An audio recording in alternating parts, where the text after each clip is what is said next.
The Hudson River Derby heads out to Queens on Saturday night. So let's talk with Roberto Abramowitz, Spanish commentator for New York City FC. How you doing, sir? Long time. Looking great. Why, thank you. You're looking fantastic as well. I'm glad we both, got the black uniform going. That's good.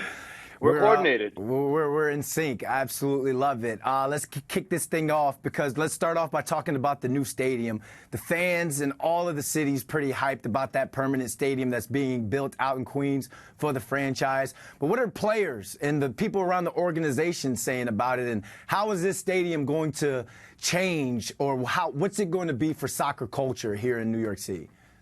Well, it's absolutely a game changer. Aside from the stadium being, it's going to be fantastic. Once it's done and finished, it's going to be state of the art. Of course, they're spending, over $750 million for this stadium. It's going to have like a great supporters section and a perch that they just talked about this week. That's going to hold like 1,200 people. The supporters end itself is going to hold over 3,400 people, and it's going to be standing room only. It's going to be the steepest one in the United States. So it's going to be an absolute wall of sound. And the team, is looking forward to having their own place, their own stadium. So they're not moving around between Citi Field and Yankee Stadium and the occasional game at Red Bull Arena. They've been nomads basically since they started playing in 2015. So once they have their own home in 2027, it's going to be fantastic for them. I can't wait. The players can't wait. And everybody in the organization can't wait for this to happen. And it's going to happen. Everything's been approved. Now it's just a matter of starting digging, and that will be sometime this year. There'll be shovels in the ground. Yeah, I can't wait to watch a match with the Supporters Club. One of the best fan bases in MLS, hands down. Let's talk about some of the players now and some guys that's been at the top of their game. Santiago Rodriguez and Adrian Alonso Martinez Batista. All season and in recent games, these guys have been balling. So who else should we keep an eye out for on Saturday night for the Pigeons? Well, one of the things that you talked about, Santi Rodriguez is having a fantastic season so far.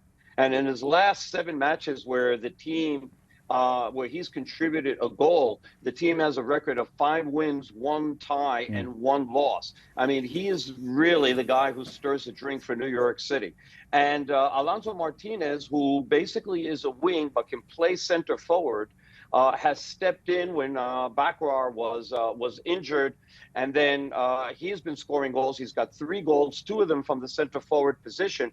And I think right now it's going to be very difficult to move him out of that position. Bakrar is back. He came in and played the last few minutes against Philadelphia. They're 2 different style of forwards, but Bakrar has been having his issues this year. He started the season as a starting forward, but he only has 4 goals in 24 games. He hasn't scored at all this year. So, and his last goal was against Orlando City, September 20th of 2023. So, he does a lot of things that the center forward position demands in a team, but the main thing that he's got to do is score goals. And right now that have been very hard to come by for him. So they got this opportunity to put Alonso Martinez in, and Alonso has done very well, scored a great goal against Philadelphia in the 2nd minute of the game. And, I sort of think it's going to be hard for New York City to make any changes when it comes to up front. You got to go with who's hot, this type of business that we're in. On the flip side of it, who's a guy or who's some guys that maybe haven't been at the top of their game, but you feel like they're on the verge of breaking out pretty soon and putting some good football on tape?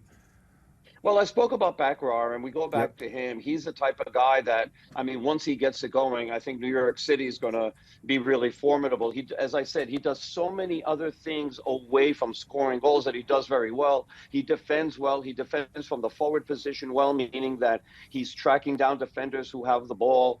He does so many other things. The team is very, very pleased with everything that he's done. But again, he's got to score goals. And once that starts happening and everybody feels very confident that that will come, then, New York City is going to be pretty much a formidable opponent. All right, let's talk about the Hudson River Derby. These 2 teams are pretty much even, at least on paper, it seems like. What does NYCFC need to do to come away with 3 points? Break down this matchup for us.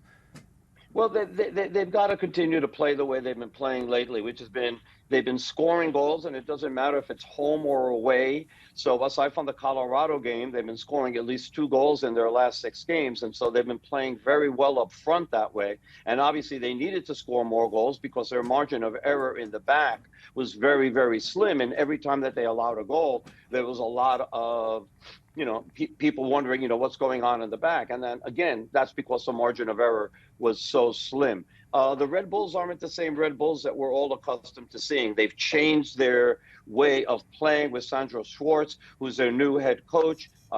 He came in from Germany. He used to coach Hertha Berlin and Dynamo Moscow before. And he has changed the way that this team plays because they don't press all the time, which is something that was really the Red Bull signature. This team can pass better than any other team that they've had recently. They play different systems depending on what's happening in the game.